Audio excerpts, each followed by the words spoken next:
alunos, alunas, professores, professoras, no ar mais um Sai Digital. Meu nome é Severino, não tenho outro de pia. Mas como há muitos Severinos iguais em tudo na vida, deram então de me chamar Severino, da Maria, do finado Zacarias, lá da Serra das Costelas, limites da Paraíba. Mas como isso ainda diz pouco, a partir de agora, perante vossas senhorias, eu serei o Severino, que em vossa presença emigra. A mesma cabeça chata que a custa se equilibra, as mesmas pernas finas, o mesmo sangue que tem pouca tinta e o ventre crescido. Morte e vida Severina, professor Laércio. Divina. A parte 2 do nosso trabalho. A parte 2. A apresentação do Severino retirante. Eu gosto dessa parte, as mesmas pernas tortas, que a custa se equilibra. O corpo. Ou seja, o alguém crescido. subnutrido, né? Exatamente. Alguém com dificuldade se movimenta, que passa necessidade num país que mostra uma desigualdade absurdamente... que se vê nas ruas, presente no nosso dia a dia. E nós estamos vendo justamente a ideia de alguém que está em Pernambuco, limites da Paraíba. Coloca o mapinha lá, por favor, Michel. E ele precisa do quê? Ele quer o quê? Ele está no interior. O professor Marlos falou exatamente esta parte aqui, ó. Serra da Costela, limites com a Paraíba. Daqui sairá a caminhada. O Severino retirante. Mas aí é que está. Por que nós estamos usando rios, Laércio? Porque ele escolherá um rio para seguir. O rio passou a ser a sua direção, passou a ser a sua perspectiva de não morrer. De não morrer. Exatamente. Não era nem de subir na vida, era de não morrer. Não morrer.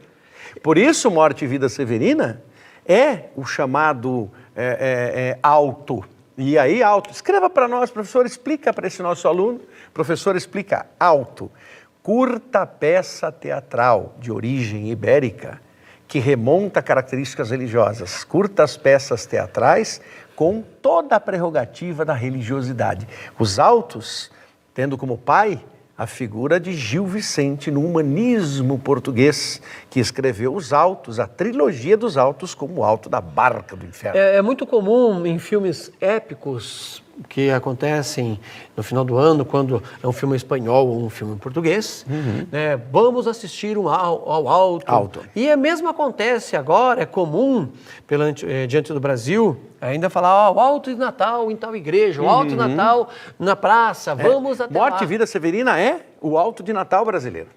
Espetacular. É o alto de Natal interiorano. E ao mesmo tempo, aquilo causa uma angústia. Eu vou dizer que Dom Casmurro, que citamos anteriormente, me fascina pela complexidade dos personagens que podem ser reais. Agora, Morte e Vida Severina me angustia pela veracidade. Isso é fato. A gente os vê embaixo das marquises, nós os vemos embaixo das pontes, nós os vemos quando esses batem no vidro do nosso carro com o ar-condicionado fechado, né, o carro fechado, aquele ar-condicionado no último ali, e alguém bate pedindo uma moeda, e não temos obrigação de nada, não estou em momento nenhum, sou contra a esmola, mas quantas vezes nós cobramos que esse país seja menos injusto, e Morte e Vida Severina faz esse papel. Vamos entender essa palavra Severina como severa. Vem de severa, para nós dizermos que severa, difícil. Outra parte que eu gosto também nesse livro, já que você está explicando o nome, quando ele diz, meu nome é Severino, porque eu não tenho outro de pia. Poucos entendem por que é outro de pia. Tem relação direta com a água. O seu batismo. Com a água. Sim, que não é presente na sua vida a água. E em seguida, ao dizer isso, ele vai dizer, por causa de um antigo coronel, lá das Sesmarias. Então ele também aí, que não se percebe, ele critica João Cabral de Melo Neto, critica o coronelismo, porque os coronéis mantinham as suas famílias, a sua esposa, benquistos, mas saía fazendo filhos com todas as mulheres que achavam no caminho, sem se importar com respeito às pessoas. A outra crítica pesada aí, quando ele diz lá da antiga Sesmarias, é para dizer, olha, nosso país não fez reforma agrária, não fez este governo que está aí e não fez todos os outros. E é o único país do planeta que não tem o direito de ter sem terras. Aliás, sem terra não deveria mais existir, porque poderia já ter acontecido uma reforma agrária. Estamos falando aí de mas, PT e PSDB. Mas aí vamos proteger a terra. Não, quer proteger a terra? A terra nunca foi de muita gente que a tem. Não é, muita gente que usurpou isso aí. Nas Sesmarias já mostra que, que essas terras nunca foram vendidas a pessoas de direita, elas foram doadas aos amigos do rei. E apropriadas, apropriou-se ali, é meu, e daí fica... Agora, junto com Morte e Vida, há vários romances que questionam isso poderosamente. E Morte e Vida é um auto de Natal ou é um poema? Você tem dupla classificação, poema e auto de Natal, dividido em 18 pedaços, 18 partes. As 12 primeiras cenas são esse segmento do rio, são os 12 primeiros momentos. Eu quero mostrar isso no mapa, mas deixa eu fazer uma afirmação antes. Diga aqui, lá. por favor. Reforma agrária, fala bem devagar, reforma agrária é coisa de país capitalista. Tá? Por favor, não adote esse discurso que reforma agrária é coisa de comunista. Não é. Só fez reforma agrária quem é desenvolvido, quem é rico, quem é capitalista. A saber, vamos lá, vamos começar pelo mais poderoso, Estados Unidos. Que é gigante. Ah, mas Estados Unidos é gigante. Não, vamos para o Japão. O Japão é menor que o Paraná, ou o tamanho do Paraná. Alemanha. Opa! Inglaterra. Então, por favor, tire essa ideia torpe da cabeça que a reforma agrária é coisa de comunista. Dos outros romances, quem tocou profundamente nessa questão, Graciliano Ramos. Graciliano em Vidas Secas e Graciliano em São Bernardo, trata poderosamente desse questionamento aos latifundiários. Na mesma sequência, você tem Jorge Amado. E Jorge Amado diz, não, o romance Terras do Sem Fim, de Jorge Amado, evoca a posse da terra e como os coronéis brigavam por um pedacinho de terra chamado Sequeiro Grande. E duas famílias de coronéis de Araque brigando. A família Badaró e a família Silveira, que vencerá do coronel Horácio da Silveira. Então, romances que também fizeram a semelhança de João Cabral, autores e suas respectivas obras tocando nisso. Professor Marlos, então vou mostrar o mapa aqui, você pode ir comentando algumas coisas, vou dando a cena, você vai fazendo comentários. Olha só, esse aqui é o mapa, vou dar um zoom só para você ter uma ideia, vou percorrer este caminho aqui, ó, do rio Capiberibe. Capibaribe, desculpa, já pronunciei. Não, mas Capiberibe também, eles sabe que eles citam isso, né? Sim. Eu também fiquei com essa dúvida, porque tem o irmãozinho deles, o Jaguiribe. Exato. Tem irmãozinho. Eu tenho que pensar para não falar baixo sempre no início. Ó, a primeira parte você já fez, que foi a apresentação do Isso, Severino. o monólogo da apresentação. Sim. A segunda parte, homens carregando um defunto, morte matada. O que é isso? Estás aí, irmãos das almas... E essa é uma ladainha. O que é ladainha? Ladainha para você, Reginaldo. Ladainha é uma cantoria católica, religiosa, para encomendar as almas. Então eles cantavam, estás aí, irmã das almas, eis uma ave bala e foi levado. E vão cantar exatamente assim. Tem que ser desafinado, o Reginaldo já está com os ouvidos em pé ali. Um músico como ele, né? Tem que ser desafinado. Por quê? Porque é a ladainha, é a cantoria. Eles vão cantar porque esse indivíduo foi assassinado. Perfeito. Então, a morte matada e não morrer. Ele foi matada por um assassinato e não foi doença, né? Não foi morte. A próxima diz o seguinte, ó. O item 3, que está neste ponto, diz o seguinte: Rio Capibaribe está seco. Por favor, olha para mim aqui no zoom. Eu fiz já a relação e aqui ele está pontilhado. Significa que esse rio aqui, uma parte do ano, e aqui está com outra cor, inclusive a área do sertão, só a partir daqui que ele passa a ter água. Que é exatamente aqui, ó, que ele vai ter água. Então o rio está seco. Olha até o quanto ele teve que andar. Exatamente. Que é a chegada na zona da mata. Isso. Então, passando por esse rio seco, as provações serão muito grandes, porque ele não tem, né, água. E ele chega nesse ponto aqui, onde a zona da mata, ele usa uma outra frase, Reginaldo está aqui. Bem me diziam que a terra é mais branda e macia. Feminina. Terra branda e macia, eu não piso mais naquele chão seco. Exatamente. Antes disso, ele passou por aquela benzedeira interessantíssima, que era a única profissão decente. A benzedeira está aqui, ó, no ponto 6, mostra lá, por favor. A benzedeira está ali, tá aqui, ó. Por quê? Porque ali, com a benzedeira, o que acontece? Ela tem emprego. e ele está procurando emprego e não tem medo de trabalhar. E aí é uma outra crítica que João Cabral faz poderosamente com este preconceito nocivo, pequeno, raso, inconsequente e irresponsável de pessoas dizerem que muitas vezes o nordestino não quer trabalhar. Não é não querer trabalhar, é não poder, porque você não pode plantar no cascalho.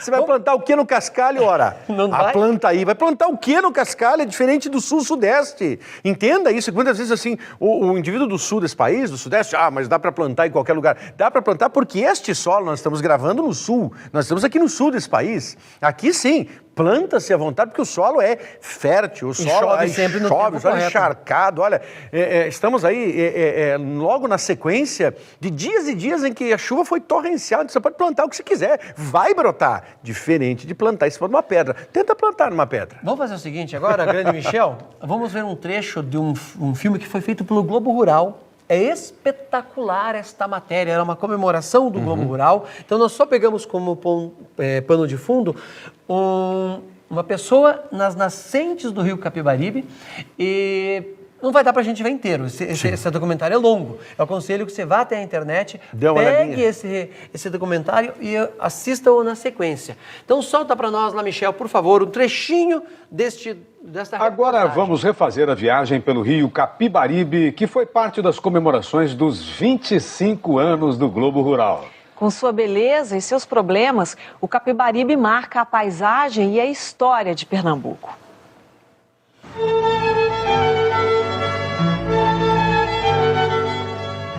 O rio Capibaribe banha o centro histórico do Recife. Na capital de Pernambuco, o rio faz suas últimas curvas antes do encontro com o mar. Os recifenses até brincam, dizem que aqui o Capibaribe se junta ao rio Beberibe para formar o Oceano Atlântico. Muita gente no Recife desconhece a origem desse velho companheiro.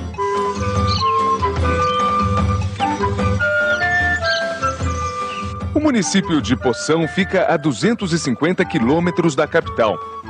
Nós estamos num dos pontos mais altos da região, cerca de 1.100 metros de altitude. Faz até um friozinho. É nesse espigão que nasce o rio Capibaribe. Edmilson Alves Lima nasceu e cresceu por aqui. Conhece Deus e o mundo na comunidade. E a nascente do Capibaribe, onde é que fica? A nascente do Capibaribe é aqui, de frente. Para quem esperava um olho d'água brotando das pedras, surpresa. E até uma ponta de decepção.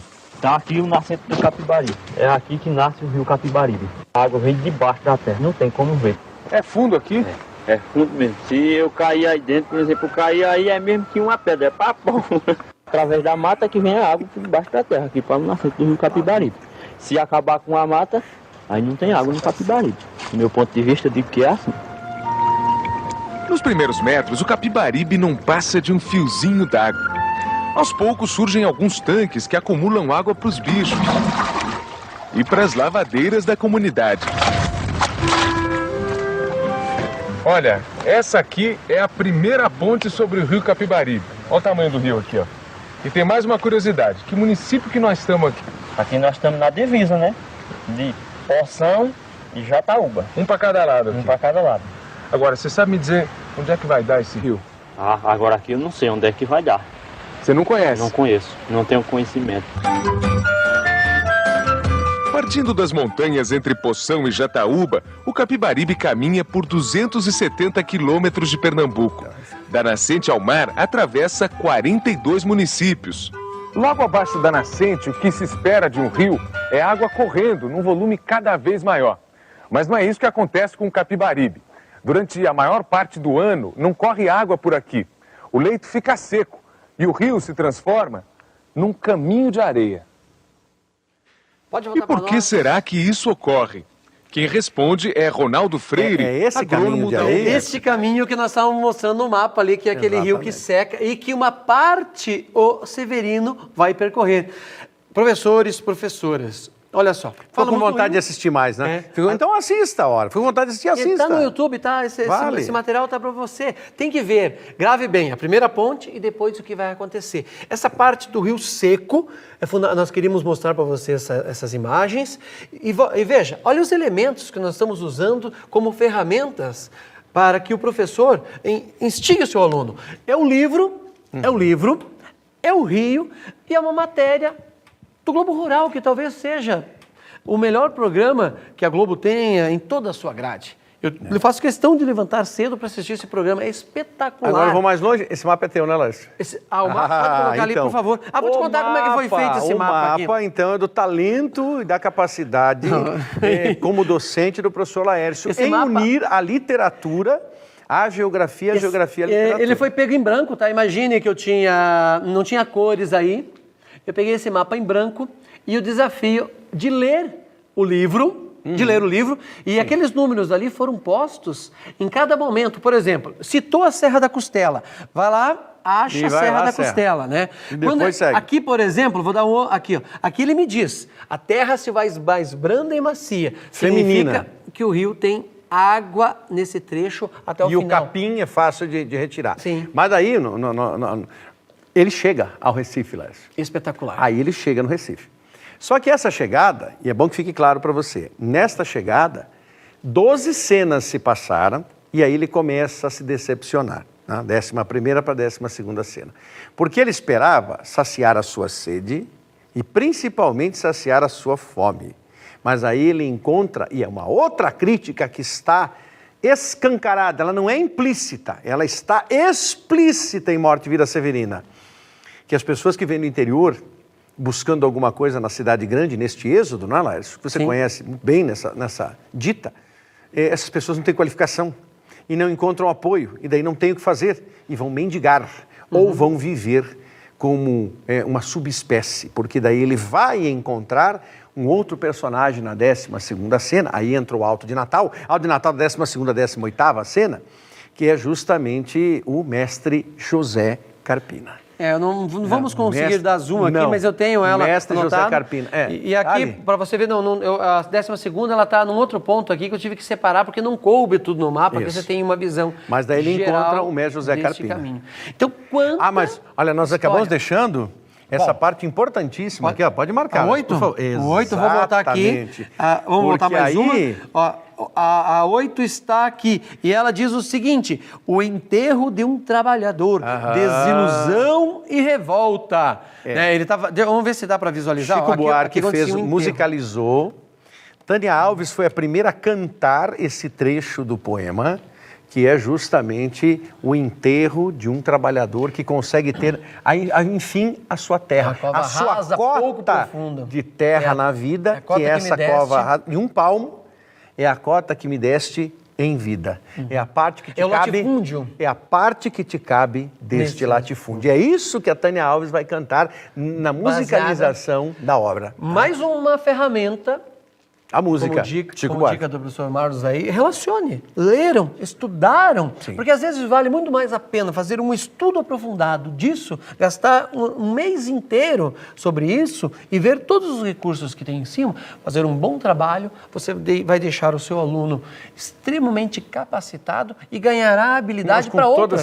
Com toda certeza, e fará um belíssimo trabalho. Então são essas coisas que fazem com que esta obra seja tão singular assim. Do nome Morte e Vida, por quê? Porque na trajetória, então em toda a sua trajetória, a trajetória desse retirante, ele encontrará exatamente a morte. Mas o que vai prevalecer é o sentido da vida. Então aqui é a vitória da vida, mesmo com dificuldade. Ou seja, é encontrar o mestre Carpina, e quando ele encontra o mestre José Carpina no final da sua vida, o que ele quer? Ele quer passar fora da ponte da vida. O que significa passar fora da ponte da vida? Que ele quer o suicídio. Por quê? Porque ele não aguenta mais. Não valeu a pena. Porque a trajetória foi tão difícil. Para chegar até lá, ele esperava alguma coisa, não consegue nada. Ele vê que as pessoas são tão miseráveis quanto. Ele vai dizer assim, não, então eu não quero mais viver. Não compensa. Essa vida para quê? Só que aí é que surge o Alto de Natal, com o nascimento de uma criança que vai, de alguma forma, representar a esperança. Por quê? Porque mesmo quando ele chega assim, seu José, mestre Carpina, não seria melhor saltar fora da ponte? Porque ele diz que o mestre Carpina compra a vida em prestações. Né? Isso é uma analogia. Sim, ele compra a vida em prestações. Ele compra a vida a retalhos. E o mestre José Carpina, e o mais, eu sempre me fascinei nesse pedaço, ele não responde ao Severino. ele sabe o que o Severino quer, mas ele não responde. Não dá a resposta. Ele deixa que as coisas caminhem até a 18ª cena, quando volta para os dois, e aí ele diz assim: Severino, não sei mesmo a resposta da pergunta que fazia, se não vale a pena saltar fora da ponte da vida. Mas se quer mesmo que lhe diga a vida, e aí ele vai entrando no texto, a vida responde como uma paixão há pouco explodida, mesmo quando é uma vida severina. Ou seja, sabendo que é uma vida difícil, uma vida severa, mas ao mesmo tempo ela vale a pena. E esse é um hino de exaltação ao nosso aluno, à aluna, a dizer assim: você tem tantas coisas, você tem tantos elementos na tua vida, te sobram tantas coisas, por que você não age? Por que você não larga a inércia? Por que não larga o comodismo e vai à luta? Principalmente esses meninos, essas meninas que têm uma vida inteira pela vida. Sem dúvida, e tantas coisas que boas. podem construir. Vale a pena saltar essa ponte para o melhor. Vocês podem fazer isso. Olhando para a nossa aula anterior, vale a pena? Bom, eu já pensei em Fernando Pessoa. Cruzar o Rubicão. Vale a pena? Eu pensei em Fernando Pessoa, mas vale a pena sim, porque a alma não é pequena, cruzar o Rubicão. Exatamente. Tem que fazer isso. Temos que cruzar. Você faz então uma análise lá com Helena do Machado, com a citação do Rubicão, já pensa em Fernando Pessoa. Vai para a morte severina, daí você amplia para olhar Fernando Pessoa e dizer exatamente tudo isso. Vale a pena. Se a alma... Cruze o Rubicão, então, na sua vida. Faça esse rio seco que você vai encontrar, ficar de lado e vencer. Então, é claro que estar no Recife sempre vale a pena, e os que estão no Recife podem ir até lá, dar uma olhadinha nos rios Beberibe e o Capibaribe, chamado por muitos dos que estão lá. A nossa Veneza. A obra de João Cabral de Melo Neto. Fechamos a conta? Fechamos, Laércio. Então vale a pena dois encontros com a literatura. Valeu. A gente se vê, até mais.